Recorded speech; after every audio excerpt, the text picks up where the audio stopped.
লেবু।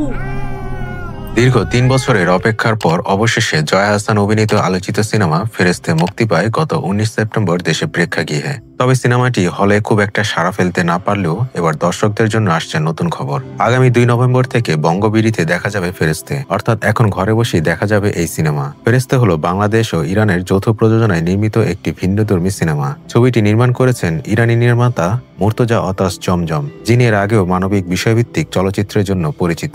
সিনেমার চিত্রনাট্যে তুলে ধরা হয়েছে সমাজের প্রান্তিক মানুষের জীবনযুদ্ধ। গল্পে দেখা যায় ঢাকা শহরের এক রিকশা চালক, স্বামী ও গার্মেন্টসে কাজ করা এক স্ত্রীর কাহিনী। তাদের জীবনের প্রতিদিনের সংগ্রাম, বঞ্চনা, টিকে থাকার লড়াই, সবকিছুর ভেতরেও জেগে থাকে মানবিকতার এক অবিচল আলো। ফেরেশতের মূল চিত্রনাট্য লিখেছেন বাংলাদেশের মুমিত আল রশিদ। এছাড়া ফরাসি ও বাংলা ভাষায় অনুবাদ করেছেন মুমিত আল রশিদ ও ফয়সাল ইরফান। অর্থাৎ সিনেমাটি সত্যিকারের এক আন্তর্জাতীয় সহযোগিতার ফল। চলচ্চিত্রে স্বামী স্ত্রীর চরিত্রে অভিনয় করেছেন সুমন ফারুক ও জয়া আহসান।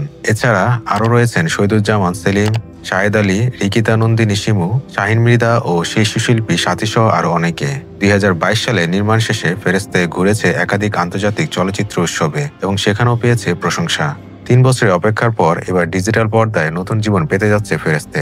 আগামী ২ নভেম্বর থেকে শুধুমাত্র বঙ্গবিডি প্ল্যাটফর্মে স্ট্রিম হবে এই সিনেমা। যারা প্রেক্ষাগৃহে দেখতে পারেননি তাদের জন্য এটি হতে পারে একটি দারুণ সুযোগ, এক মানবিক গল্পে নতুন করে ডুবে যাওয়ার। প্রান্তিক মানুষের সংগ্রাম, ভালোবাসা আর মানবিকতার গল্প এই তিনই গড়া ফেরেশতে হতে পারে বছরের অন্যতম হৃদয় ছোঁয়া চলচ্চিত্র। আসলেই ফেরেশতা।